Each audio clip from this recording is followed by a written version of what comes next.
Hi നമസ്കാരം. അപ്പം നമ്മുടെ ഇന്നത്തെ വീഡിയോ എന്ന് പറയുന്നത് കാണുന്നത് മുരിങ്ങയില അല്ലെങ്കിൽ മുരിങ്ങപ്പൂവൊക്കെ നമ്മൾ കറി വയ്ക്കുന്നതാണെങ്കിലും ഇന്ന് നമ്മൾ സംസാരിക്കുന്നത് PCOD അല്ലെങ്കിൽ PCOS കുറിച്ചിട്ടാണ് കേട്ടോ. അപ്പം ഞങ്ങൾക്ക് രാവിലെ തന്നെ കുറച്ച് മുരിങ്ങപ്പൂവും മുരിങ്ങയിലയും കിട്ടി, നല്ല ഫ്രഷായിട്ട് തൊട്ടപ്പുറത്തെ പറമ്പിൽ നിന്നാണ്.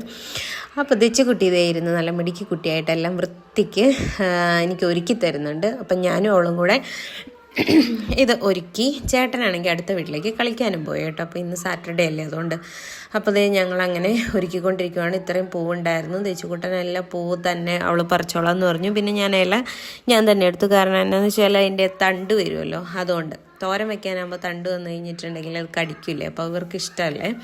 ദച്ചുവിന് അല്ലെങ്കിൽ മുരിങ്ങയിലയൊന്നും ഇഷ്ടമല്ല. ചീരയില പിന്നെയും കഴിക്കും, മുരിങ്ങയിലയൊക്കെ അങ്ങനെ ഇഷ്ടമല്ല. പിന്നെ ഞാൻ ചോറിൻ്റെ തൈരിൻ്റെയൊക്കെ ഇടയ്ക്ക് കൂടെ കുത്തിക്കയറ്റി കൊടുക്കും.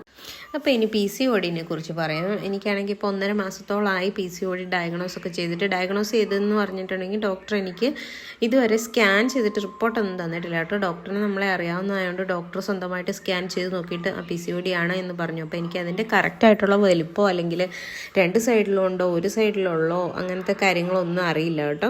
അപ്പോൾ ഡോക്ടർ ഇപ്പം മെഡിസിൻ തരുന്നുണ്ട്. പക്ഷേ എന്താണെന്ന് വെച്ചിട്ടുണ്ടെങ്കിൽ ആദ്യത്തെ 1 മാസം മരുന്ന് കഴിച്ചു, നല്ല ക്ഷീണമായിരുന്നു, എനിക്ക് ഉറക്കമില്ല, അങ്ങനെ കുറേ ബുദ്ധിമുട്ടുകളുണ്ട്. ഇപ്പം എന്താണെന്ന് വെച്ചിട്ടുണ്ടെങ്കിൽ 2ാമത്തെ ഡോസ് മരുന്ന് തന്നു കഴിഞ്ഞപ്പോൾ കഴിഞ്ഞ ദിവസം ഞാൻ ഫുള്ളായിട്ട് കിടപ്പായി പോയായിരുന്നു കേട്ടോ. ഭയങ്കര ഗ്യാസിൻ്റെ പ്രോബ്ലം, നോസിയ, ഛർദ്ദിക്കാൻ വരുന്നു, തല കറങ്ങുന്നു, അങ്ങനെ കുറേ പ്രശ്നങ്ങളുണ്ട്. പിന്നെ ഇതിൻ്റെ ഇടയ്ക്ക് കൂടെ എൻ്റെ ആസ്മ നല്ല രീതിയിൽ പോകുന്നുണ്ട്. അപ്പോൾ ഇതെല്ലാം കൂടെ ആയിട്ട് ഭയങ്കര ബുദ്ധിമുട്ടാണ് ഈ ഒരു PCOD കൊണ്ട് കഷ്ടപ്പെടുന്നത്.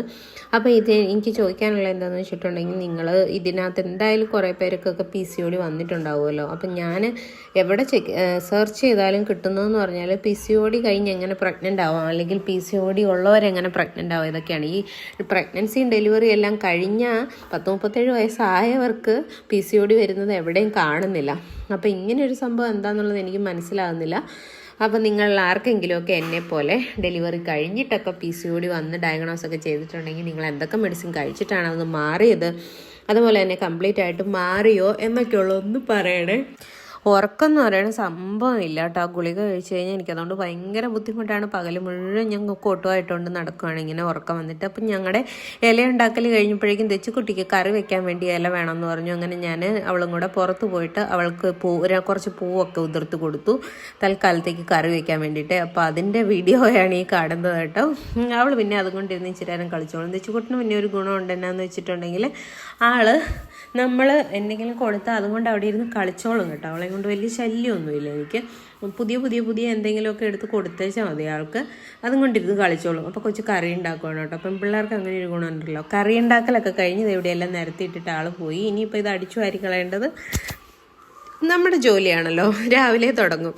അപ്പം ഞാൻ കറി ഉണ്ടാക്കാൻ തുടങ്ങുവാണ്. ഇത് എങ്ങനെ പോയാലും ആഴ്ചയിൽ 1 ദിവസം അല്ലെങ്കിൽ 2 ആഴ്ച കൂടുമ്പോൾ 1 ദിവസമൊക്കെ നമ്മൾ മുരിങ്ങയില എടുത്തിട്ട് കറി വയ്ക്കും കേട്ടോ. ചിലപ്പോൾ മിക്കപ്പോഴും മുരിങ്ങയില പരിപ്പും കൂടെ കറി വയ്ക്കുമായിരിക്കും, അല്ലെങ്കിൽ തോരൻ വയ്ക്കും, അല്ലെങ്കിൽ ഇപ്പോൾ ഇത് പൂവ് കിട്ടിയോണ്ട് പൂവും കൂടെ ചേർത്തിട്ട് കറി വയ്ക്കാമെന്ന് ഓർത്തു, തോരൻ വയ്ക്കാമെന്ന് ഓർത്തു. പരിപ്പും ഇടുന്നുണ്ട്. പരിപ്പ് ഞാൻ ഓൾറെഡി വേവിച്ച് വെച്ചിട്ടുണ്ട്. പിന്നെ കുറച്ച് ചെറിയ ഉള്ളിയും വെളുത്തുള്ളിയും ചതച്ചിട്ട്, വേറെ പ്രത്യേകിച്ചൊന്നും ചേർക്കുന്നൊന്നുമില്ല, തേങ്ങയും ചേർത്തിട്ട്. മുട്ട ചേർക്കാമെന്ന് ആദ്യം വിചാരിച്ചത്, പിന്നെ ഞാൻ ഓർത്തു വേണ്ട, അത്രയ്ക്ക് അങ്ങോട്ട് റിച്ച് ആക്കണ്ടെന്ന് ഓർത്തു. അപ്പോൾ അതുകൊണ്ട് മുട്ട ഒഴിവാക്കി മുരിങ്ങയിലയും മുരിങ്ങാപ്പൂവും പരിപ്പും കൂടെയാണ് കേട്ടോ ഞാൻ തോരൻ വെച്ചത്. അപ്പോൾ അത് ഉച്ചത്തേക്ക് വേണ്ടിയിട്ടാണ്. പിന്നെ നമ്മുടെ കൂട്ടുകറി ഇരിപ്പുണ്ട് ഓൾറെഡി. അപ്പോൾ ഇതൊക്കെ ധാരാളം മതിയെന്ന് ഓർത്തു. ഇന്ന് ഭയങ്കര ഉറക്കക്ഷീണമാണ്. ഉറക്കക്ഷീണമല്ല, എല്ലാ ക്ഷീണവും ഉണ്ട് ആ മരുന്ന് കഴിക്കുന്നതിൻ്റെ. നമുക്കിപ്പോൾ എപ്പോഴും ക്ഷീണമാണെന്നിങ്ങനെ മറ്റുള്ളവരുടെ അടുത്ത് പറയാൻ പറ്റില്ലല്ലോ, അതാണ് ഏറ്റവും വലിയ കുഴപ്പം. അപ്പോൾ ഇങ്ങനെ ഡെലിവറിയൊക്കെ കഴിഞ്ഞിട്ട് PCOD വന്നിട്ട് അല്ലെങ്കിൽ PCOS വന്നിട്ട് നിങ്ങൾ ഹോമിയോയോ ആയുർവേദമോ അങ്ങനെ എന്തെങ്കിലുമൊക്കെ എടുത്തിട്ട് നിങ്ങൾക്ക് മാറിയിട്ടുണ്ടെങ്കിൽ, കാരണം ഇംഗ്ലീഷ് മരുന്ന് എനിക്ക് തീരെ പറ്റുന്നേയില്ല. ഈ നമ്മുടെ ബർത്ത് കൺട്രോൾ പില്ലാണല്ലോ, കോൺട്രാസെപ്റ്റീവ് പില്ലാണല്ലോ അവർ തരുന്നത് മെയിനായിട്ട്. അപ്പോൾ അതിന് ഒരുപാട് സൈഡ് എഫക്ട്സ് ഉണ്ട്. ആ എല്ലാ സൈഡ് എഫക്റ്റും ഞാൻ അനുഭവിക്കുന്നുമുണ്ട്. ഇപ്പം ഇതിലേതെങ്കിലുമൊക്കെ വരുന്നത് സ്വാഭാവികം, പക്ഷേ ഇതിൽ പറഞ്ഞേക്കുന്ന സകല സൈഡ് എഫക്റ്റ് ഒരുമിച്ച് അനുഭവിക്കുന്നത് ഞാൻ ആദ്യമായിട്ടാണ്. ഒരു ടാബ്ലറ്റിന് എനിക്ക് ഇത്രയും കാലം മെഡിസിനൊന്നും കഴിച്ചാൽ ഒരു കുഴപ്പമുണ്ടായിരുന്നില്ലേ. അപ്പോൾ ഇതെനിക്ക് തീരെ പറ്റുന്നില്ല. ഭയങ്കര മൂഡ് സ്വിങ്സും പ്രശ്നങ്ങളും ഒക്കെ ഉണ്ട്. അത് പിന്നെ നമ്മൾ ഒരു വഴി കൂടെ കൺട്രോൾ ചെയ്ത് പോകുന്നു. അതിപ്പോഴല്ല തുടങ്ങിയത് കേട്ടോ. ഈ PCOD തുടങ്ങിയ സമയത്തേ ഉണ്ട് മൂഡ് സ്വിങ്സ്. പിന്നെ ഈ ഹോർമോണിൻ്റെ പ്രോബ്ലം ആയതുകൊണ്ട് തന്നെ നമുക്ക് വെയിറ്റ് ഗെയിൻ, അതാണ് വേറൊരു രക്ഷയില്ലാത്തൊരു കാര്യം. എനിക്കാണെങ്കിൽ ഭയങ്കരമായിട്ട് വണ്ണം വയ്ക്കും. നിങ്ങൾക്ക് ഈ വീഡിയോയിൽ കാണുമ്പോൾ മനസ്സിലാവുന്നുണ്ടാവുമല്ലോ എന്നെ. വീഡിയോയിൽ കാണുമ്പോൾ എന്തൊരു വെയിറ്റാണെന്നറിയോ കൂടിയേക്കുന്നത്. ഞാനിപ്പോൾ 58, 59, 60 ആ ഒരു റേഞ്ചിലാണ് വെയിറ്റ് നിൽക്കുന്നത്. ശരിക്കും എൻ്റെ ഹൈറ്റിനനുസരിച്ച് എനിക്ക് 51 അല്ലെങ്കിൽ മാക്സിമം 52 ആണ് വെയിറ്റ് വരാവുന്നത്. അപ്പോൾ അതിൽ കൂടുതൽ പോയി കഴിഞ്ഞിട്ടുണ്ടെങ്കിൽ എനിക്ക് അതിനനുസരിച്ച് ബുദ്ധിമുട്ടുകളും ഉണ്ട് കേട്ടോ. കാലിൻ്റെ മുട്ടിന് ഭയങ്കര വേദന, അതുപോലെ തന്നെ ശ്വാസം മുട്ടൽ ഓൾറെഡി ഇങ്ങനെ നല്ല ശ്വാസം മുട്ടലല്ല, കിതപ്പ് ഭയങ്കരമായിട്ട് വരും. അത് സംസാരിക്കുമ്പോൾ നിങ്ങൾക്ക് തന്നെ മനസ്സിലാവുന്നുണ്ടായിരിക്കുമല്ലോ. അപ്പം നിങ്ങൾ ചെയ്ത റെമഡീസ്, എക്സസൈസ് ചെയ്യുന്നുണ്ട്, എന്നാൽ അത് കൺസിസ്റ്റൻ്റ് ആയിട്ട് ചെയ്യാൻ എനിക്ക് പറ്റുന്നില്ല. ഈ ഒരു ബ്രീത്തിങ് പ്രോബ്ലം ഉള്ളതുകൊണ്ട് ചെയ്യുന്നുണ്ട് ഞാൻ. പിന്നെയാണെങ്കിൽ ഡയറ്റിൻ്റെ കാര്യം പറയാൻ നല്ല എളുപ്പമാണ് നമുക്ക്. ഡയറ്റ് അങ്ങനെ ചെയ്യണം ഇങ്ങനെ ചെയ്യണമെന്ന്. പക്ഷെ നമ്മൾ മറ്റുള്ളവർക്ക് ഫുഡ് ഉണ്ടാക്കി കൊടുത്തിട്ട് അത് കഴിക്കാതെ നമ്മൾ വേറെ ഡയറ്റ് കൺട്രോൾ ചെയ്ത് കഴിക്കുക എന്ന് പറയുന്നത് എനിക്കറിയില്ല. എൻ്റെ കാര്യത്തിൽ അത് പോസിബിൾ ആകുന്നില്ല കേട്ടോ. ഞാൻ ടൈമിങ് കുറച്ചു, അതുപോലെ തന്നെ ക്വാണ്ടിറ്റി കുറച്ചു, അതൊക്കെ ചെയ്തു. പക്ഷേ നമ്മൾ വീട്ടിലുണ്ടാക്കുന്ന ഭക്ഷണം നമ്മളെങ്ങനെ കഴിക്കാതിരിക്കുന്നത് എനിക്കറിയില്ല. അപ്പോൾ അതൊക്കെ ഒരു വലിയ പ്രശ്നമാണ്. ഇങ്ങനെ ക്വസ്റ്റ്യൻ മാർക്കായിട്ട് എൻ്റെ മുന്നിൽ നിൽക്കുവാണ്. അപ്പം എനിക്ക് നിങ്ങളുടെയും കൂടെ വാല്യുബിൾ ആയിട്ടുള്ള എന്താ പറയുക അഡ്വൈസ് അല്ലെങ്കിൽ നിങ്ങളുടെ എക്സ്പീരിയൻസ് വേണം. കാരണം നിങ്ങൾ എന്നെ പോലെ ആരെങ്കിലുമൊക്കെ ഉണ്ടെന്നുണ്ടെങ്കിൽ എനിക്ക് വായിച്ചു കഴിയുമ്പോൾ ഒരു സന്തോഷം അല്ലെങ്കിൽ ഒരു സമാധാനം കിട്ടുമല്ലോ.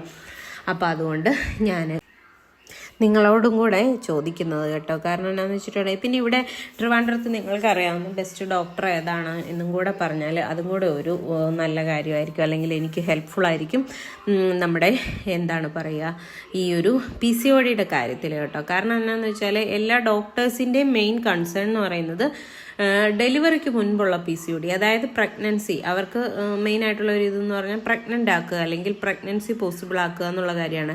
ഈ ഡെലിവറിയൊക്കെ കഴിഞ്ഞ ആൾക്കാർക്ക് വന്നു കഴിയുമ്പോൾ അതിനേക്കാൾ വലിയ ബുദ്ധിമുട്ടാണല്ലോ.